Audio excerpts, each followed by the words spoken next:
Hello, bachcho. Let's read this question. So this question says, which of the following statement is correct in case of Thomson atomic model? Thomson atomic model के लिए कौन सा statement correct है? Option A, it explains the phenomena of thermoionic emission, photoelectric emission and ionization. Option B is it could not explain emission of line spectra by element. Option C is it could not explain scattering of alpha particle. Option D is all of the above. Okay, तो चलिए बच्चों अब हम इस question को start करते हैं। इस क्वेश्चन में हमसे बोला कि कौन सा स्टेटमेंट क्या करेक्ट है in case of Thomson atomic model. Thomson atomic model के लिए आपका कौन सा स्टेटमेंट यहाँ पर आपका करेक्ट है। ओके, अब देखिए इस क्वेश्चन का आप की कॉन्सेप्ट क्या लिख सकते हैं। The key concept of this question is our Thomson atomic model. Thomson atomic model is the key concept of this question. Thomson atomic model is the key concept of this question. Okay, अब देखिए Thompson atomic model था क्या। Thompson ने देखिए atom का first atomic model जो आया था वो हमारा थॉमसन ने दिया था। इसको थॉमसन और रदरफोर्ड दोनों ने कंबाइंडली क्या कहता है स्टडी किया था। थॉमसन एटॉमिक मॉडल को हम क्या कहते हैं प्लम पुडिंग मॉडल भी बोलते हैं। प्लम पुडिंग इसलिए बोलते हैं क्योंकि थॉमसन ने ये एज्यूम किया था कि जो आपका एटम है, एटम क्या आपका एटम एक क्या आपका पॉजिटिवली चार्ज स्फीयर है। पॉजिटिवली चार्ज स्फीयर है जिसमें इलेक्ट्रॉन्स के यहाँ आपके इम्बेडेड है।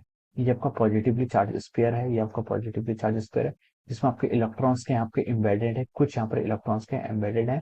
और इसमें ये क्या गया था जो थॉमसन का मॉडल था, इसने एटम की न्यूट्रलिटी को डिफाइन किया था। एटम की न्यूट्रलिटी या फिर बोल सकते हैं स्टेबिलिटी ऑफ एटम को इसने क्या किया था डिफाइन किया था। एटम की न्यूट्रलिटी बोल सकते हैं, स्टेबिलिटी नहीं, neutrality is the right word.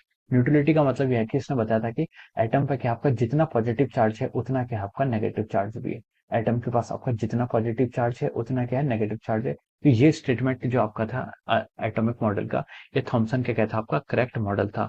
और इसने ये भी बोला था कि इसमें दो कॉन्सेप्ट थे। एक तो कॉन्सेप्ट था कि atom is like a, atom एक आपका चार्ज स्फीयर है जिसमें इलेक्ट्रॉन्स के आपके एम्बेडेड है।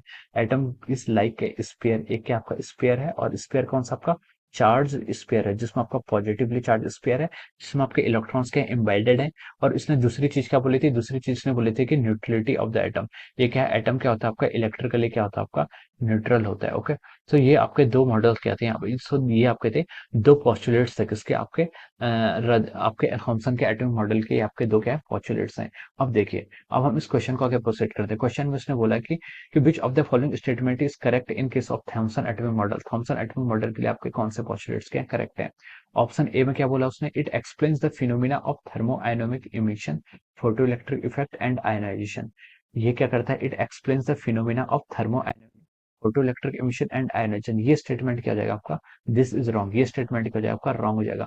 ऑप्शन बी में बोला है it could not explain the it could not explain emission of line spectra by element.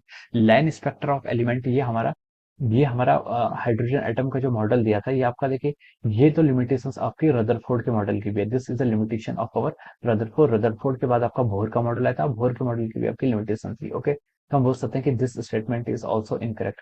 Option C में बोला कि it could not explain scattering of alpha particle. Alpha particle की स्कैटरिंग को नहीं समझा पाया था। तो this is the right term. जब इसके बाद क्या होता है, रदरफोर्ड ने क्या किया था इस पर, इसके बाद क्या था, जे थॉमसन के एटॉमिक मॉडल के बाद आपका रदरफोर्ड का एटॉमिक मॉडल आया था। This was the first atomic model. इसके बाद क्या आया था, इसके बाद आपका आया था रदरफोर्ड का एटॉमिक मॉडल आया था। किसका एटॉमिक मॉडल आया था, रदरफोर्ड का। रदरफोर्ड का जो एटॉमिक मॉडल था वो सक्सेसफुल इसलिए हुआ क्योंकि उसने अल्फा पार्टिकल की स्कैटरिंग को बता दिया था। उसने क्या बताया था, अल्फा पार्टिकल की स्कैटरिंग को बताया हुआ था। और जिससे हमें पता चला कि न्यूक्लियस क्या होता है, एग्जिस्ट करता है। तो रदरफोर्ड का एटॉमिक मॉडल क्या करता है, अल्फा पार्टिकल स्कैटरिंग को सक्सेसफुली क्या करता है, वेरीफाई कर पाता है। इसके कारण ये मॉडल क्या होता है, काफी फेमस हो गया था रदरफोर्ड का एटॉमिक मॉडल। और ये हमारा सेकंड एटॉमिक मॉडल था। और जो आपका फर्स्ट क्या था, आपका जे थॉमसन का इलेक्ट्रिक मॉडल था, ये अल्फा पार्टिकल स्कैटरिंग को नहीं बता पाया था। तो सी ऑप्शन क्या हो जाएगा, सी करस्पॉन्डिंग राइट हो जाएगा। Option D all of the above ये भी क्या हो जाएगा आपका रॉन्ग हो जाएगा। तो हम लिख सकते हैं कि इस क्वेश्चन के करस्पॉन्डिंग आपका ऑप्शन सी क्या हो जाएगा, करेक्ट हो जाएगा। You can write down that option C is correct answer of this question. क्या हो जाएगा आंसर आपका, option C is the correct answer of this question. Okay, so I hope you all understood this concept. All the best and thank you so much.